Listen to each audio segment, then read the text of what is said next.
বিচারক আসামিকে বলল, এই কাঠগড়ায় গত 3 বছরে তোমাকে 6বার দেখলাম, লজ্জা করে না? আসামি 2 হাতে কান ধরে জিভ কামড়ে বলল, হুজুর, আমার কি দোষ বলুন? আপনার প্রমোশন না হলে?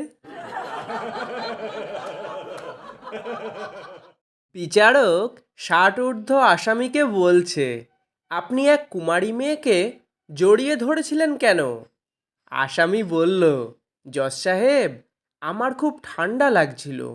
ঠিক তখনই দেখলাম মেয়েটির টি শার্টে লেখা আছে আই অ্যাম হট। তাই আমি একটু গরম হওয়ার জন্য মেয়েটিকে জড়িয়ে ধরেছিলাম।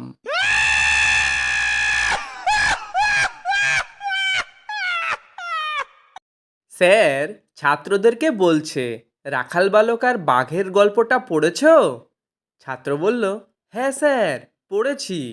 স্যার বলল, তা কি শিক্ষা নিতে পারি আমরা এই গল্প থেকে? ছাত্রটি বলল, স্যার, যতদিন আমরা মিথ্যা বলবো ততদিন মানুষ আমাদের সাথে থাকবে। যেদিন সত্যি কথা বলা শুরু করব, লোকজন আমাদের ধারে কাছেও আসবে না।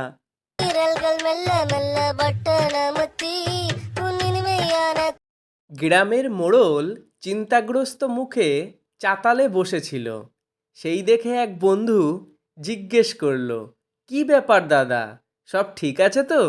মোড়ল বলল, আর বলিস না, 2 টনের এসি কিনে বাড়ি আনার পর ওজন করে দেখি সেটি মাত্র 30 কিলো।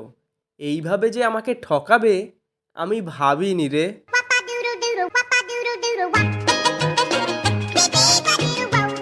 প্রিয় দর্শক বন্ধুরা, আমাদের এই জোকসগুলি আপনাদের ভালো লাগলে প্লিজ চ্যানেলটিকে লাইক ও সাবস্ক্রাইব করে আমাদের সাথে থাকুন। দেখা হবে পরের ভিডিওতে। টাটা বন্ধুরা।